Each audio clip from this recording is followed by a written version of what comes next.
Nós temos um grande problema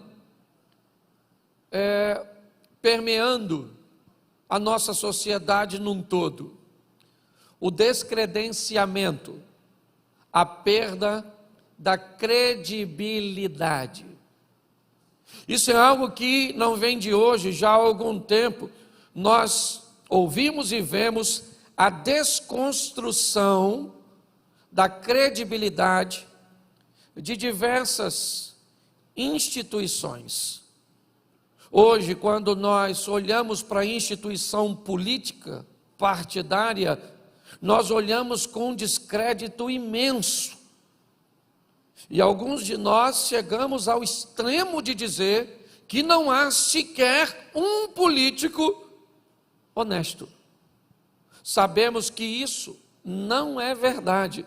Provavelmente ainda existe muitos, mas nós não sabemos onde eles estão. Hoje, quando olhamos, por exemplo, para a nossa instituição, que tem por missão guardar a nossa sociedade, ou seja, a nossa polícia, seja na esfera militar, civil ou federal, nós temos basicamente níveis diferentes de comprometimento. Quando olhamos hoje para a polícia militar, praticamente ela está totalmente descredenciada. Se nós olharmos para a polícia civil, talvez olhemos com melhores olhos. Se nós olharmos para a polícia federal, talvez isso melhoraria. Inúmeras instituições ou estruturas, por exemplo, de profissionais liberais, hoje, seja pedreiro, eletricista, encanador, certo? Funileiro e outras coisas. Nós estamos vivendo um ambiente de perda de credibilidade, onde basicamente ninguém mais tem crédito. Nós estamos vivendo no ambiente religioso a perda da credibilidade dos líderes. A cada dia que passa, envolvimentos, histórias, homicídios, falcatruas, adultérios, divórcios. E existe um propósito: descredenciar. E quando isso é feito num ambiente religioso, ainda é mais prejudicial. Então, olhar hoje para a nossa sociedade e procurar cristãos verdadeiros já é um problema para muitos. Muitos opositores à fé que professamos utilizam o comportamento de cristãos ou de crentes para justificar a sua distância da igreja, do ambiente religioso. É muito importante nós entendermos isso, porque é contra isso que nós estamos lutando. Basta uma pandemia, que na verdade é global, mas, por exemplo, basta um ambiente chuvoso e algumas outras situações para que pessoas já enfrentem e sejam vencidas pelas dificuldades. Pautado nisso, no domingo eu falei sobre diminuir os erros e buscar a santidade. Eu falei sobre ser santo, entrar num processo de santificação. Eu mostrei que aquele que peca é escravo do pecado, e para você diminuir seus pecados, você vai precisar mudar de senhor. O pecado não pode mais ser seu dono, e para você trocar de senhor, alguém precisa te comprar, porque um escravo não pode libertar a si mesmo. Então Cristo vai à cruz e derrama seu sangue para nos comprar do pecado e nos fazer verdadeiramente livres, onde temos a opção de servi-lo ou não. Enquanto estávamos presos no pecado, o pecado nos obrigava a cumprir os seus desejos, mas agora que pertencemos a Cristo, nós temos a opção, pois Cristo não nos obriga a vivermos uma vida de santidade. Foi mais ou menos isso que eu mostrei. Mostrei porque erramos, não conhecendo as Escrituras e nem o poder de Deus.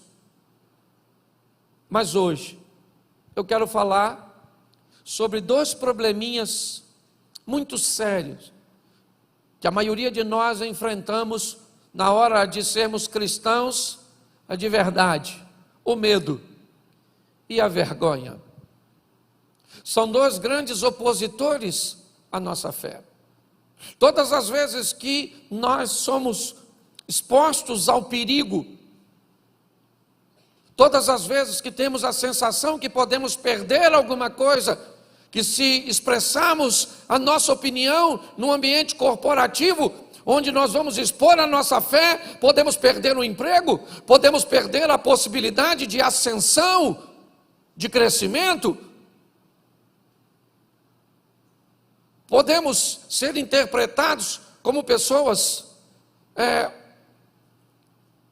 que não sabem viver de forma coletiva, em alguns ambientes, mas não no nosso país, ainda até mesmo a possibilidade de perder a sua própria vida.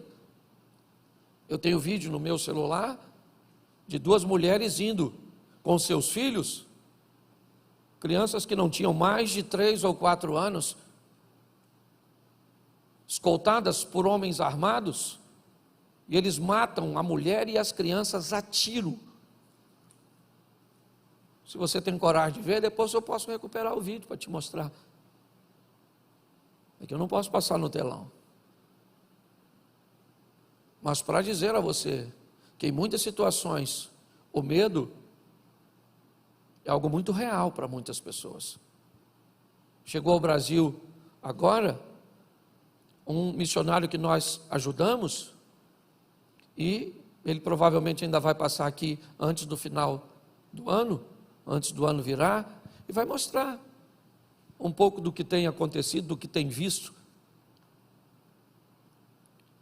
E às vezes, expor a sua opinião numa sala de aula pode fazer com que você seja perseguido por um professor.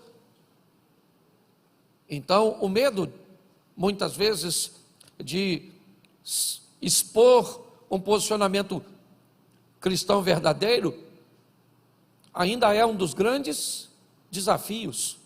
Nós temos em alguns outros ambientes a vergonha, para não ser feito motivo de chacota, para que não façam brincadeirinhas, para que não te exponha. Muitas vezes você opta a não dizer na escola, a não dizer no meio dos seus amigos, a esconder de algumas pessoas porque você se envergonha. É um grande desafio. O ambiente que nós estamos vivendo é cada vez mais desafiador. Por muitas vezes nós nos sentimos como Elias, e é só isso que eu quero conversar com vocês em poucos minutos, mas eu preciso ler 3 versículos narrados por um dos maiores profetas do Velho Testamento. Um homem extremamente corajoso, um homem que viveu coisas extraordinárias ao lado de Deus. Mas eu preciso que você leia, coloque para mim, primeiro livro dos Reis, capítulo 18, verso 22. Capítulo 18, verso 22, primeiro livro dos Reis. Então disse Elias ao povo: só eu fiquei por profeta do Senhor, e os profetas de Baal são 450 homens. Capítulo 19, verso 10. E ele disse: tenho sido muito zeloso pelo Senhor, Deus dos exércitos, porque os filhos de Israel deixaram o teu concerto, derribaram os teus altares e mataram os profetas à espada. E eu fiquei só, e buscam a minha vida para me tirarem. ainda no capítulo 19, no verso 14. E ele disse: eu tenho sido extremamente zeloso pelo Senhor Deus dos exércitos, porque os filhos de Israel deixaram o teu concerto, derrubaram os teus altares e mataram os teus profetas à espada. Só eu fiquei e buscam minha vida para me atirarem. Feche seus olhos neste momento. Senhor nosso Deus e Pai, em nome de Jesus, queremos continuar ouvindo a tua voz. E fala conosco, Senhor, que teu Espírito tenha liberdade de agir, que todo medo, ó Pai, porque o verdadeiro amor lança fora todo medo, que toda vergonha, que tudo aquilo que não provém de Ti, ó Pai, saia do nosso coração, e que a coragem, que a segurança que vem das Tuas mãos poderosas, tomem a nossa vida, tome o nosso posicionamento, em o nome de Jesus. Amém. Glória a Deus. Amém? Isso. Para você entender o que está acontecendo, ainda no capítulo 19, no verso 18, olha só o que Deus vai falar. Também eu fiz ficar em Israel 7.000, todos os joelhos que não se dobraram a Baal, e toda a boca que não o beijou. Preste atenção, porque o que está acontecendo com esse profeta não é muito diferente do que acontece conosco, do que nós sentimos em muitos momentos da nossa caminhada cristã, nos diversos lugares que compõem o nosso estilo de vida social.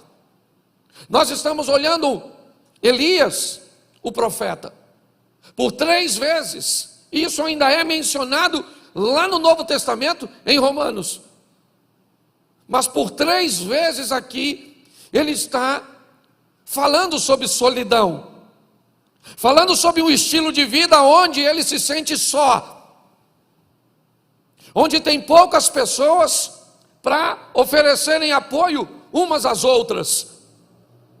Elias está se queixando de que o ambiente que ele está inserido é um ambiente tão contaminado, é um ambiente tão inapropriado, porque como alguém se sente só no meio de um povo que Deus formou? Esse cara não está na Babilônia, não está na Síria, não está na Pérsia, não está na Grécia, ele não está em Roma. Esse camarada, ele está em Samaria. É importante nós entendermos isso. Esse é o território do povo de Deus. Esse é o povo cujo qual Deus entrou com mão forte no Egito para tirar. Essa é uma geração mais à frente daquela que viu os milagres, que entrou em Canaã. Então esse camarada poderia se sentir sozinho em qualquer ambiente, mas não nesse. Esse indivíduo está dizendo: eu fiquei só, num ambiente onde só Baal tem 450 profetas, Azera tem mais 400, metade desse governo é pagão. O rei Acabe é casado com Jezabel, filha de Etbaal, rei dos Sidônios. O que nós estamos olhando é um ambiente totalmente hostil, inóspito, inadequado, que tem por propósito acovardar as pessoas, matarem os profetas, e aqui matarem no sentido literal. Hoje, o propósito também é matar, destruir a nossa fé, a certeza da vitória que Deus nos promete. O que eu quero expor para vocês hoje é que ser um cristão de verdade nunca foi fácil para ninguém, e não vai ser para mim e para você que as coisas vão facilitarem, ou vão serem facilitadas. Nós vamos precisar de postura e de posicionamentos, porque muitas vezes você vai olhar para a sua casa e vai se sentir sozinho. Por muitas vezes você vai olhar na sua família e você vai se sentir só. No seu casamento, você lutando sozinha. Pelos seus filhos, você luta sozinha. Por sua vida profissional, você luta sozinha. Você está recheado de pessoas, rodeado de pessoas, perto de você, mas que não estão comprometidas com o mesmo propósito. E pior, você vem para uma igreja, um ambiente onde você esperaria que todos que estivessem aqui estivessem intencionados em se relacionar com Deus de verdade, e você começa a descobrir que não é bem assim, que tem joio no meio do trigo, que tem cabrito no meio das ovelhas, porque não é fácil. Mas nós precisamos pegar exemplos, porque Elias disse: eu fiquei só 3 vezes, mas no verso 18 Deus falou assim: Elias, deixa eu falar uma coisa para você, eu conservei 7.000, o cara estava achando que era a última bolacha do pacote, e Deus está dizendo para ele: 7.000 eu separei, que não dobraram os joelhos, nem beijaram a Baal. Eu quero te dar uma notícia: por mais difícil que seja, e por mais solitário que pareça, você não está sozinho. Tem muita gente que está levando Deus a sério. Tem muita gente que ainda está na igreja levando Deus a sério. O que você precisa é ser, em todos os ambientes onde estiver, um pouco mais criterioso e seletivo, para observar um pouco mais de perto as pessoas. Porque se você não fizer assim, inevitavelmente, já você vai descredenciar a igreja. É você que vai tirar a credencial da igreja.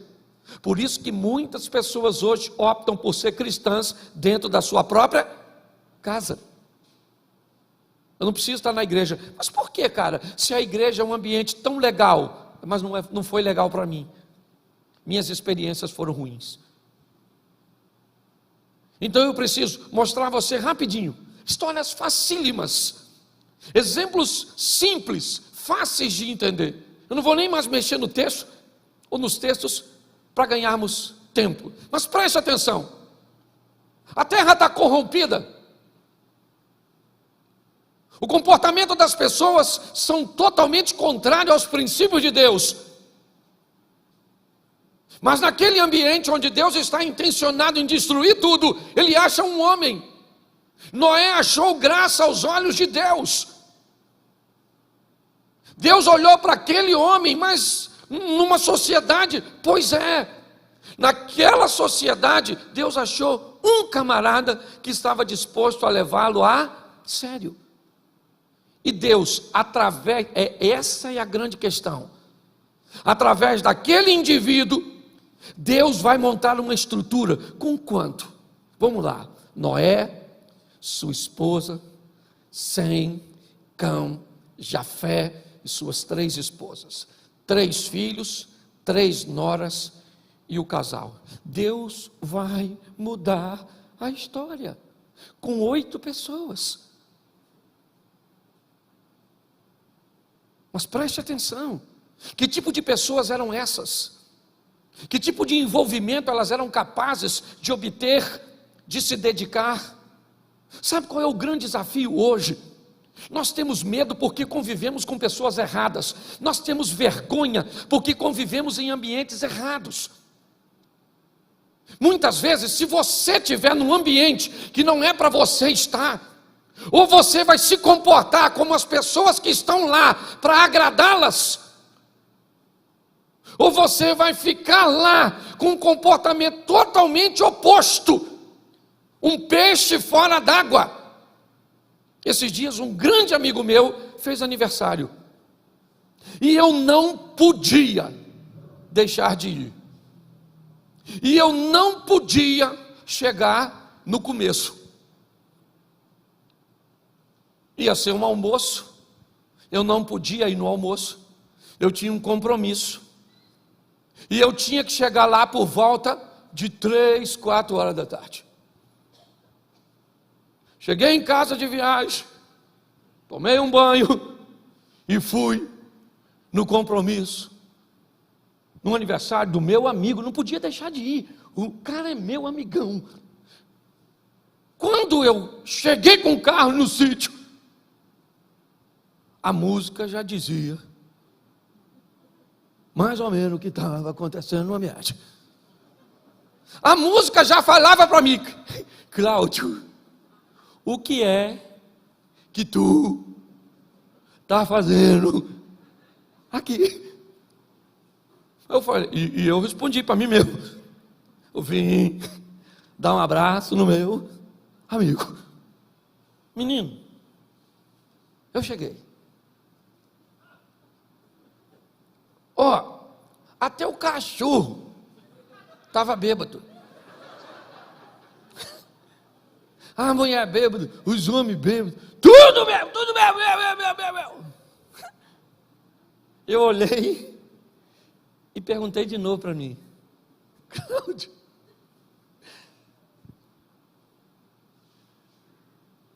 aí vem a turma da foto. Aí é que é maneiro. Tira uma foto aí comigo? Aí eu tinha umas 50.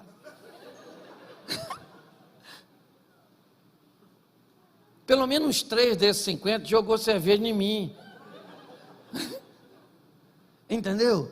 Aí tinha umas donas meio bagunçadas, olhando para mim esquisito.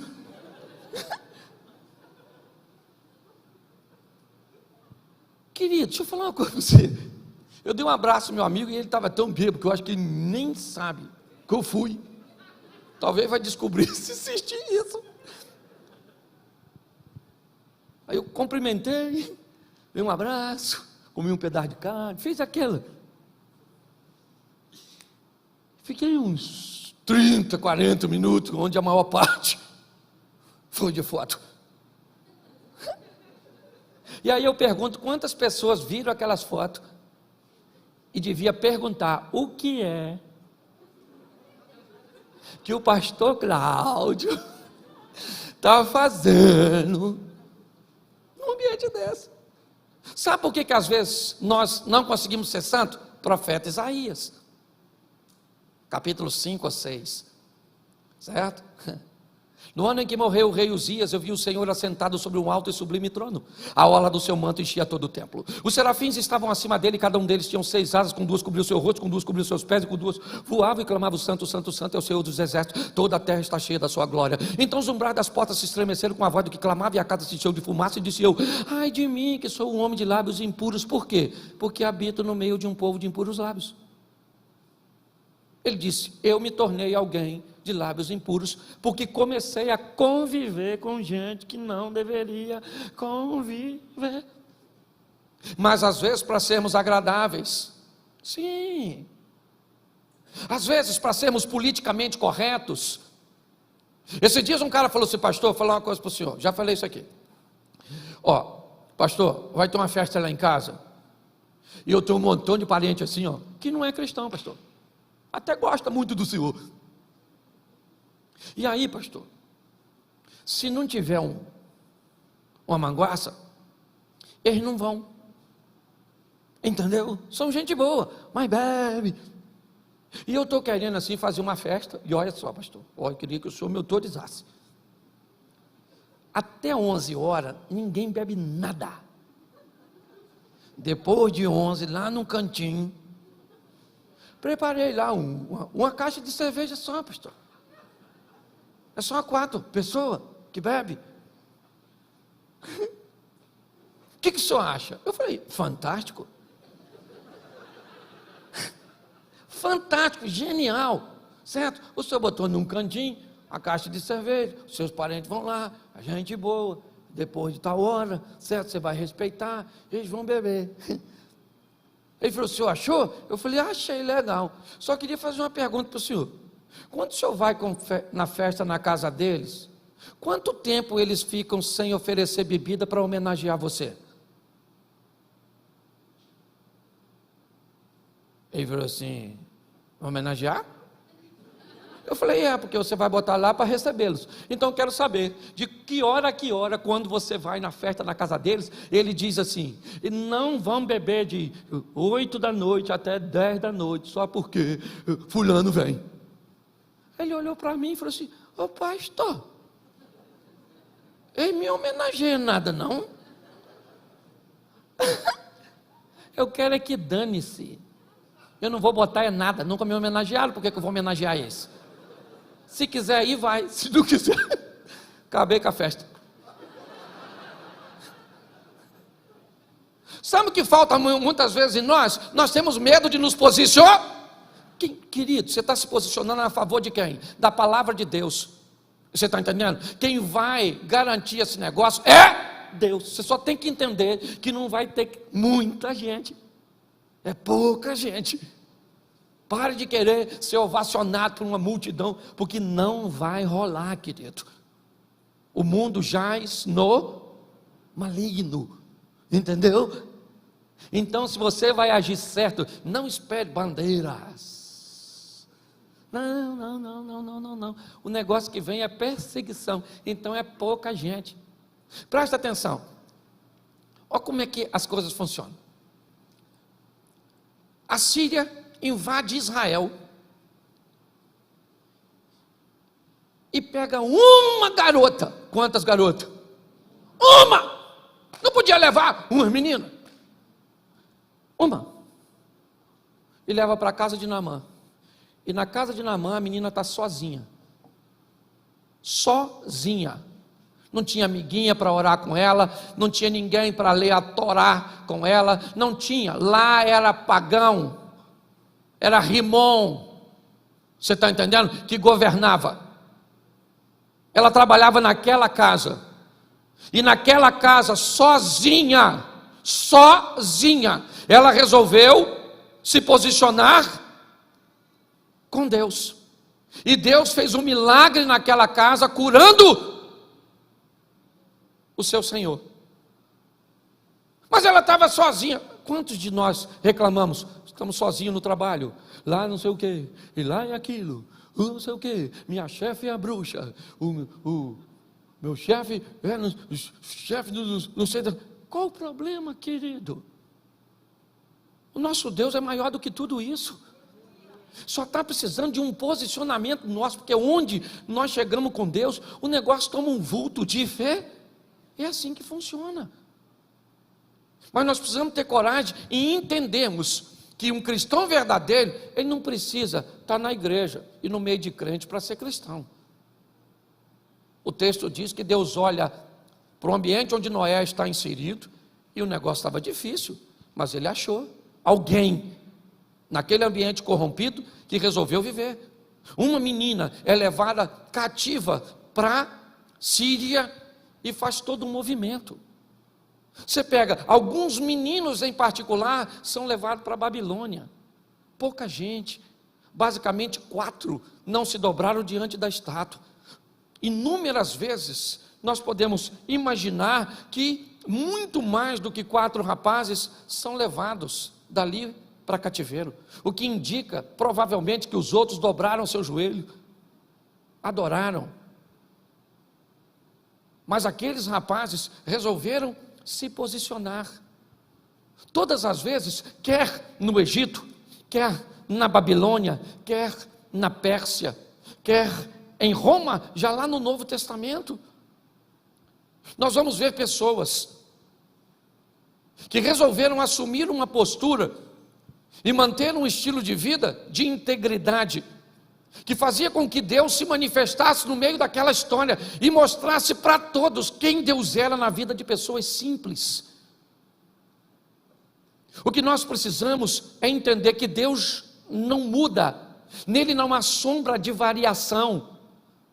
Ele não é homem para que minta, nem filho do homem para que se arrependa. O que está acontecendo não é que Deus não age, é que nossas ações não viabilizam o milagre que precisa acontecer. Está na hora de nós assumirmos um compromisso com Deus. Uma postura que diga: que estilo vai ser meu casamento? Que estilo, perdão, como vai ser meus negócios? Como é que é a minha caminhada de fé? Ninguém é bobo, gente. Ninguém é bobo. Todo mundo sabe como funcionam as coisas. Vocês estão aqui caminhando comigo, mas está todo mundo de olho em mim. Nas pessoas que sobem aqui. Muitas vezes eu sofro pelo mau comportamento de pessoas que sobem aqui, mas que não tratam bem suas esposas, que vivem debaixo de uma hipocrisia, de que não pagam os outros, e que não vive assim, não vive assim, e pessoas que caminham conosco, porque está todo mundo de olho na gente. E se você pensa que envergonhar a igreja é o pior, não, é envergonhar o Senhor. Está na hora de nós sermos crentes de verdade, de nos posicionarmos para mudar a história da nossa nação, para mudar a história da igreja. Nós estamos precisando viver isso. Ah, pastor, mas é um ambiente desafiador, com poucas pessoas? Sim. Isso é uma grande verdade, mas é possível. E o que isso pode fazer na minha e na sua vida? Criar um ambiente extraordinário de milagres, de resultados extraordinários. Eu não tenho nenhum problema com pessoas que vêm em busca de soluções materiais para a sua vida. Não, nosso Deus é misericordioso, Ele é dono do ouro e da prata, Ele abre portas onde portas não existem, Ele abre janelas dos céus, Ele é um Deus provedor, é o Jirê, Ele é o Rafá, Ele cura, é o Deus de paz, e tudo isso é verdade. Mas a minha pergunta, a pergunta que tem permeado a minha mente é: se Jó, que era um cara igual a mim, que é igual a mim, ninguém vai dizer que Jó era melhor que eu. Não tem essa, irmão. Entendeu? Ninguém. Se você acha que Abraão tinha alguma coisa melhor que você está enganado. Se você acha que Elias, que Moisés, que Pedro, que Paulo, não, era gente igual a gente, igualzinho, não tinha nada de diferente. E por que é que essas pessoas viveram tudo isso? Por que é? Por causa do estilo de vida que resolveram viver com Deus. É só isso. Sabe qual é o grande desafio? É que nós lemos um livro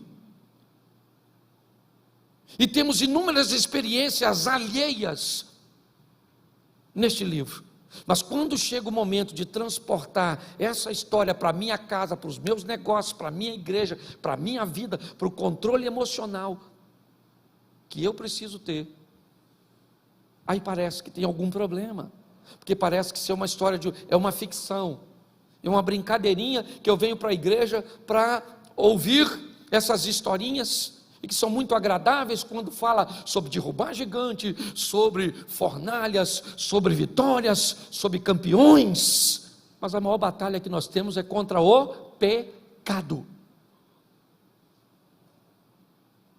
A maior batalha que nós temos é para alcançar a santidade. Aí você olha para um adolescente, não tem força. Você olha para um jovem, não tem força. Ou é medo, ou é vergonha. Aí você olha para um casal, ou é medo, ou é vergonha. Aí você olha para alguém na faculdade, ou é medo, ou é vergonha. Vai numa festa, é medo ou é vergonha. Vai fazer um negócio, sempre as pessoas estão acuadas. Medo ou vergonha estão impossibilitando essas pessoas de viverem o extraordinário com Deus. Nós precisamos hoje assumir um compromisso. E sabe qual é o maior desafio do meu ministério? É que eu estou saindo daqui para pregar as palavras que eu estou pregando aqui, e ninguém quer mais me ouvir.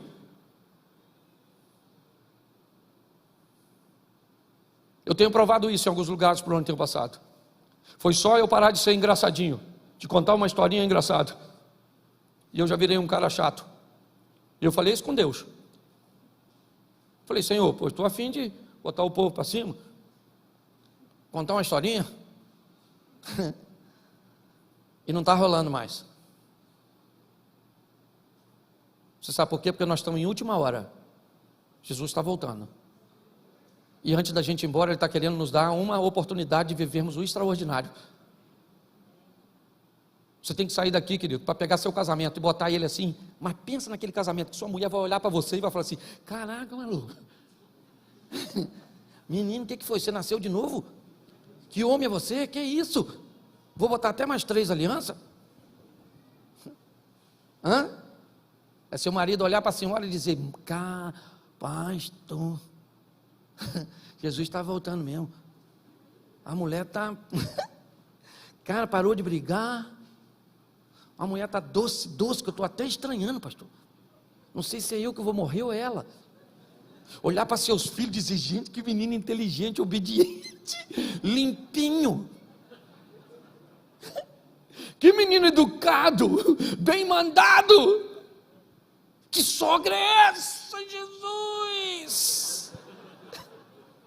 Onde estava essa mulher que eu não vi? Que mulher extraordinária, isso tinha que ser minha mãe. Não era a mãe da minha mulher. Pensa. As pessoas olharem seu patrão, seu chefe, e dizer que quem é você? De onde você veio, rapaz? Chegando no horário, proativo, alta produtividade. Mas sabe o que acontece? A gente chega, a pessoa olha e diz assim: aí ó, chegou. Seu pai chegou, menino. A paz acabou. Os meninos estão aí? Tá, por isso que está tudo bagunçado desse jeito.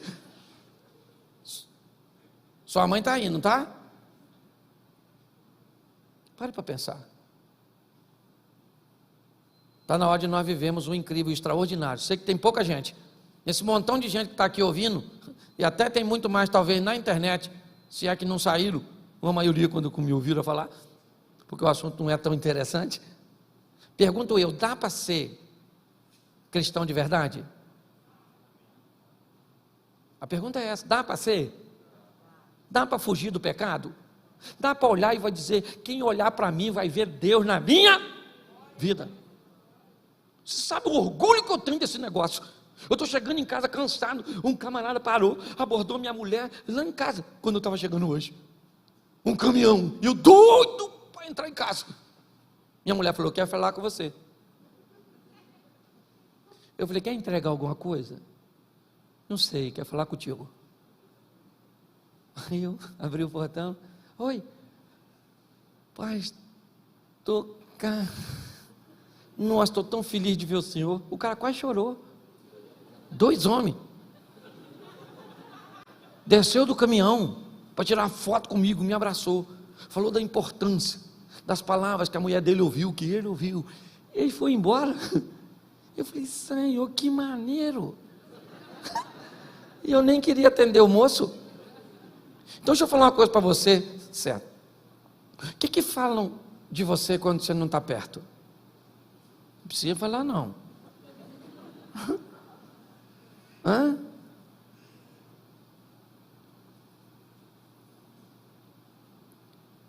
Eu acho que nós precisamos nos posicionar. Cristãos de verdade, cristãos verdadeiros, eles têm medo, sim ou não?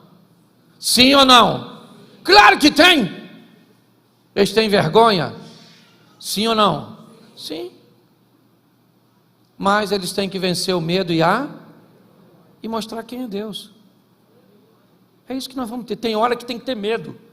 Esté está lá diante de um problemão, e ela está com medo, porque a vida dela está em jogo se ela aparece perante o rei não recebê-la com um cetro, ela pode morrer. Ela está amedrontada, mas é o povo de Deus que está em risco, mas ela tem medo mesmo assim. Então seu tio a encoraja e diz: quem sabe não foi para este momento que Deus colocou você onde você está. Ela então se posicionou e o milagre aconteceu.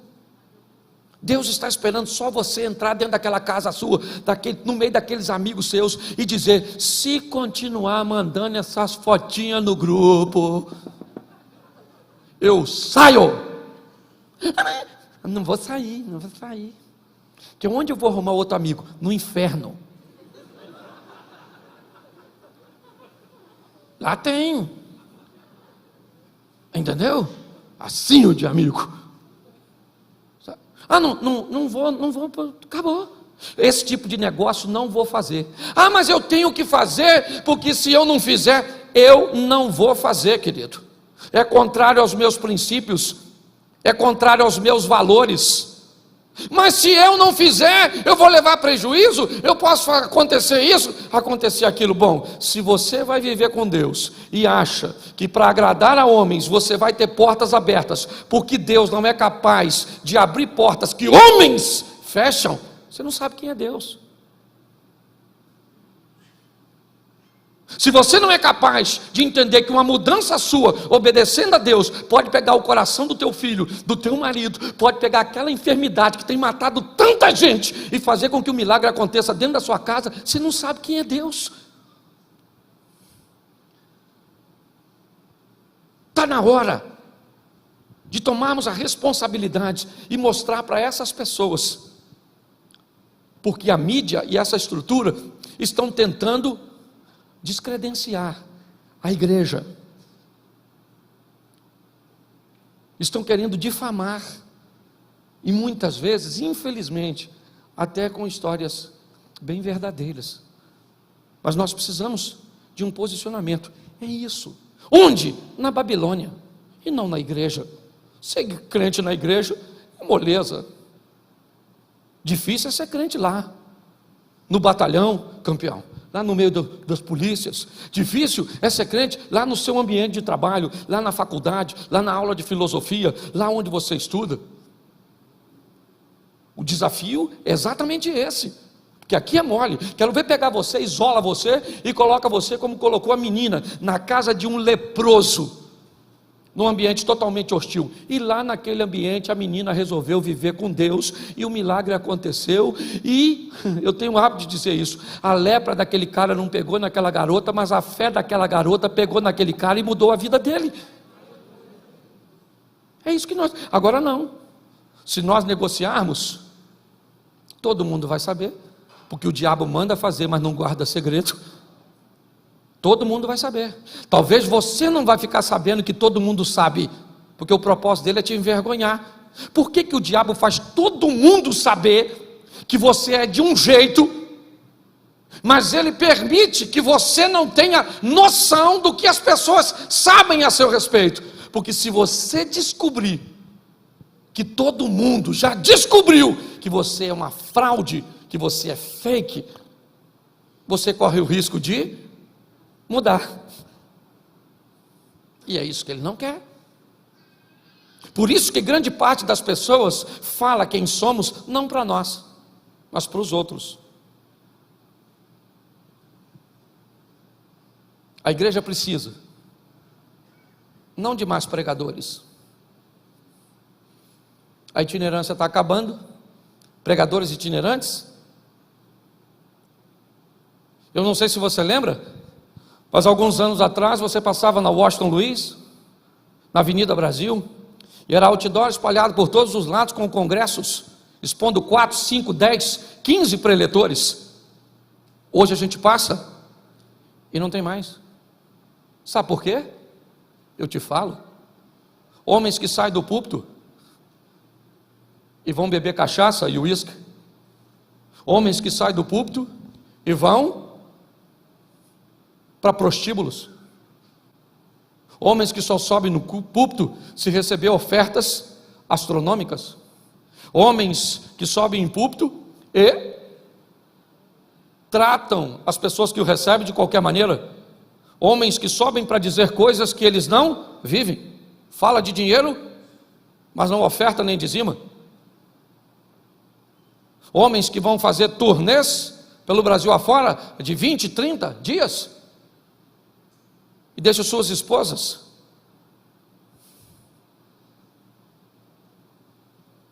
Pastor, tem tudo isso? Tem. Mas tem muita gente séria, comprometida com Deus, que sai do joelho para o altar, que não cobra R$1 para pregar, que trata todo mundo bem, que não é um profissional do púlpito, mas é um ministro do evangelho verdadeiro. Mas pasmem vocês, por causa desse grupo, o ministério itinerante, e eu posso dizer para você, hoje não sou mais o primeiro a nível de mais convites, mas já cheguei a receber, no auge do meu ministério, mais de 150 convites por dia, para pregar no Brasil e fora do Brasil. Abner caminha um pouco e sabe do que eu estou falando. E sabe o que é isso? Uma instituição sendo descredenciada por um grupo. É isso que nós estamos vivendo.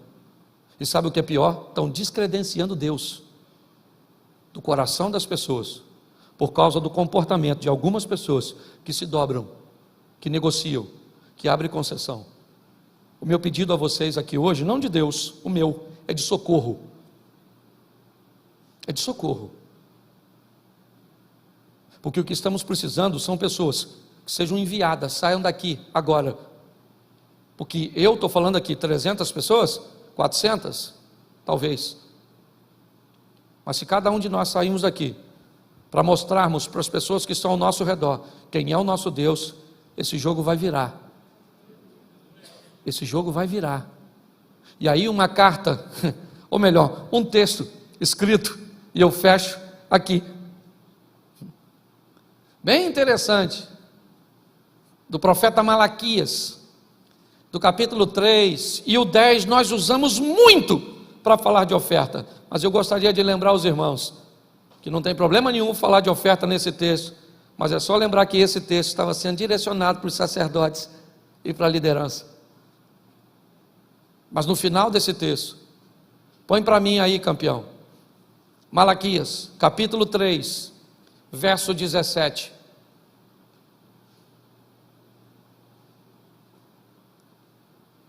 E eles serão meus, diz o Senhor dos Exércitos, naquele dia que farei, eles serão meus, diz o Senhor dos Exércitos, naquele dia que farei, serão para mim particular tesouro, poupa-lo-eis como um homem poupa o seu, ou o seu filho que o, verso seguinte, então, vereis outra vez a diferença entre o justo e o ímpio, entre o que serve a Deus e o que não serve.